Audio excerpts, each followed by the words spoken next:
नमस्कार, आप देख रहे हैं न्यूज 9 भारत और मैं हूं आपके साथ अशोक चौहान। देश और दुनिया की तमाम खबरों पर आइए डालते हैं एक नजर। सनातन मंच से लिया जा रहा है अली हुसैन का नाम। खबर है अयोध्या के मवई थाना के अंतर्गत कामाख्या धाम से, जहां पर हजारों हिंदू श्रद्धालुओं की भीड़ लगती है, जहां पर भजन कीर्तन प्रवचन होता रहता है।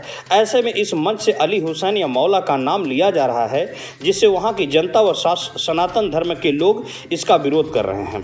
सनातन धर्म के लोगों का कहना है कि जब मुस्लिम अपने मिलाद में जुलूस में राम का नाम नहीं ले सकता, तो क्योंकि अगर लिए तो उसके लिए हराम है, जो मुस्लिम नाम लेगा उसके लिए फतवा जारी किया जाता है, तो हम कैसे अपने सनातन का जो व्यास गढ़ी है आसन, उस पर बैठकर अली मौला अल्लाह का नाम कैसे लें? ये बिल्कुल अनुचित है। ये मजहब के साथ खिलवाड़ किया जा रहा है। इसका विरोध पूरा संत समाज कर रहा है और भगवान शिव का अनुष्ठान चल रहा है, उसमें इस तरह का भाषा सुनने को मिल रहा है। और संत समाज के लोगों का कहना है कि जब वो अपने मन से राम का नाम नहीं ले सकते, तो हमारे मन से क्यों अल्लाह कहा जा रहा है? इस मंच पर मुरारी बापू, चित्रलेखा आदि वक्ता क्यों कह रहे हैं कि अली मौला हु अकबर, जबकि इसका विरोध हिंदू धर्म के लोग और पूरा संत समाज कर रहा है। और संत समाज का कहना है कि मुरारी बापू जैसा व्यक्ति जब ऐसा करेगा तो बाकी लोग क्या करेंगे? व्यास मतलब ज्ञान बताने वाला, अपने धर्म पर चलने के लिए प्रेरित करने वाला, लेकिन सनातन धर्म के लोगों का आरोप है कि पैसे के लिए धर्म परिवर्तित करने में लगे हुए हैं। देवी चित्रलेखा कहती हैं कि जब कथा के बीच अजान सुनाई पड़े तब प्रभु की कथा को रोककर अजान अदा करें, क्या जाता है? पंडित मैथिली शरण कामाख्या धाम ट्रस्ट के राष्ट्रीय अध्यक्ष बाल संत स्वरदूत इंद्रेश दास जी महाराज ने क्या कहा, आइए आपको सुनाते हैं। सबसे पहले सबको सादर जय श्री राम, जय माता दी। और उसके बाद में जिस टॉपिक पे आज हम बात कर रहे हैं, हमारी वो टॉपिक है, हमारा वो विषय है, वो प्रसंग है। वो प्रसंग ही नहीं बल्कि वो एक आत्मा का फूटा हुआ ज्वलन उत्पीड़न है। और वो मैं ये कहना चाह रहा हूँ कि हमारा जो सनातन मंच है, सनातन व्यास गादी है, जिसको स्वयं स्वामी सुखदेव जी महाराज और व्यास जी महाराज ने बनाया, उस पर बैठ करके अली मौला का गान करने वाले, अल्लाह अकबर का गान करने वाले क्या उचित कर रहे हैं?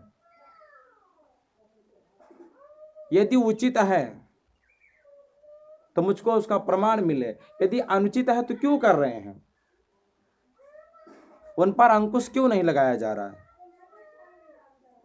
किसी मुस्लिम के यहाँ यदि मिलाद होती है, किसी मुस्लिम के यहाँ किस प्रकार का कोई जुलूस होता है, तो यदि उसमें कोई व्यक्ति राम का नाम एक बार ले लेता है तो उसके ऊपर अंकुश लगा दिया जाता है,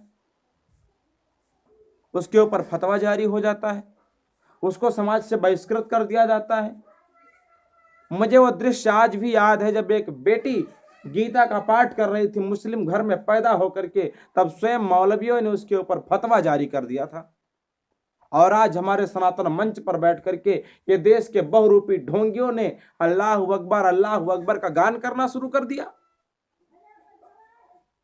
सनातन धर्म को मिट्टी में मिलाना शुरू कर दिया, जिस पर आद्य शंकराचार्य ने टिप्पणी की, जिस पर महामंडलेश्वर ने टिप्पणियां किया, महामंडलेश्वर ने उस पर अंकुश लगाए, आदि शंकराचार्य ने अंकुश लगाए, बड़े बड़े मठधारियों ने अंकुश लगाए। उसके बाद भी अल्लाह अकबर का गान, अली मौला का गान, यदि अल्लाह अकबर का गान करना है, अली मौला का गान करना है, तो मैं आपसे एक प्रश्न पूछना चाहता हूं जनाब, आप किसी मुस्लिम के यहाँ मिलाद हो रही हो, उसके यहाँ जाइए और एक बार राम का शब्द निकलवा करके दिखाइए, फिर आप मेरे मंच पर बैठ करके अल्लाह अकबर का गान करिए।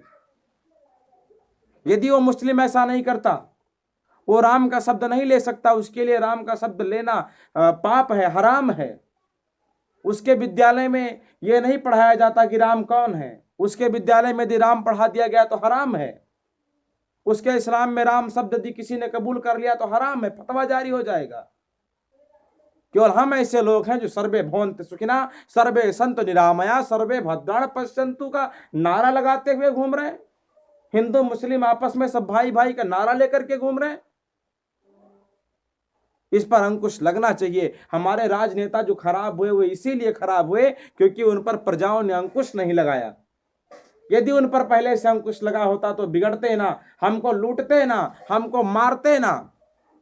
लेकिन उन पर अंकुश नहीं लगाया गया, इसीलिए वो बिगड़ गए। इसलिए मैं चेतावनी देना चाहता हूं, अपने हिंदू समाज को चेतावनी देना चाहता हूं, और इस चैनल मीडिया के माध्यम से जितने लोग मुझको सुन रहे हैं, मैं सबको ये चेतावनी देना चाहता हूं, यदि हिंदुओं तुम संभले नहीं तो तुम्हारा विनाश बिल्कुल करीब है। तुम्हारी विनाश की घड़ी बिल्कुल करीब आ गई है, समझ लेना। क्योंकि जब धर्म नष्ट होने लगता है तो देश को नष्ट होने में देरी नहीं लगती, देश तुरंत नष्ट हो जाता है। इसलिए याद रखना, यदि बचना है, देश को बचाना है, सनातन संस्कृति को बचाना है, तो बाबर से तो बच गए, तैमूर से बच गए, औरंगजेब से बच गए, गजनी और बाबरी से बच गए, लेकिन जो बहुरूपी आकर के मंच पर बैठे, इनसे बचना होगा तुमको। और इनसे बचने के लिए एक ही रास्ता है, इनका विरोध करो, डट करके मैदान में खड़े हो जाओ। क्योंकि हमारा सनातन जो धर्म है, ये डरना नहीं, ये लड़ना सिखाता है। इनका बहिष्कार कर दो समाज से। यदि ऐसे कथा वक्ता मंच पर बैठ करके अली मौला का गान कर रहे हैं, अल्लाह अकबर का गान कर रहे हैं, तो इनका तिरस्कार कर दो, इनके खिलाफ विरोध में उतर आओ, इनके खिलाफ प्रदर्शन जारी करो।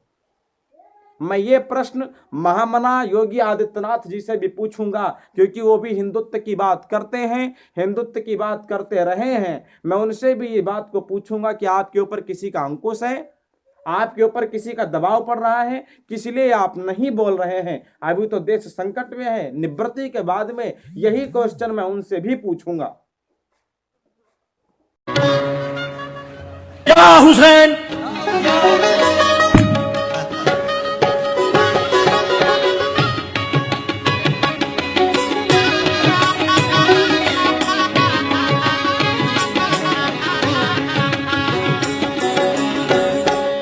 या हुसैन, या हुसैन, या हुसैन, या हुसैन, या हुसैन, या हुसैन, या हुसैन, या हुसैन, या हुसैन, या हुसैन, या हुसैन, या हुसैन, या हुसैन, या हुसैन, या हुसैन, या हुसैन, काबे से मुक्कदे से और बस में जाम से तुम्हें आवाज दे रहा हूँ हर मकान। मैं व्यासपीठ से अल्लाह बोल सकता हूँ, हुसैन बोल सकता हूँ, मेरे भाइयों को कहता हूँ कि कभी मस्जिद में भी रघुपति राघव राजा राम गवाओ। ये हमारी कमजोरी नहीं है, भारतीय शास्त्रों का औदार्य है। तो ये ना समझे, मजबूरी नहीं है, ये सबसे मोहब्बत का नतीजा है।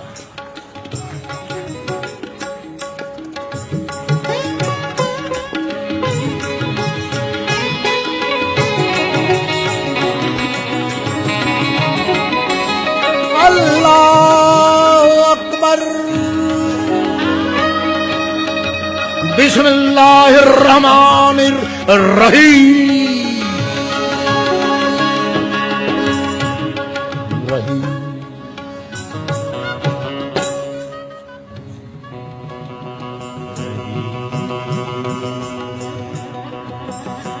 कर खुदा की बंदगी रमजान माह, कर खुदा की बंदगी रमजान माह, अने रूह की पाकीज़गी रमजान माह। आओ एक बनकर सुंदर पृथ्वी को और सुंदर बनाए, मजहबों की दीवारें तोड़ो, हिम्मत हो तुम मैदान में आओ।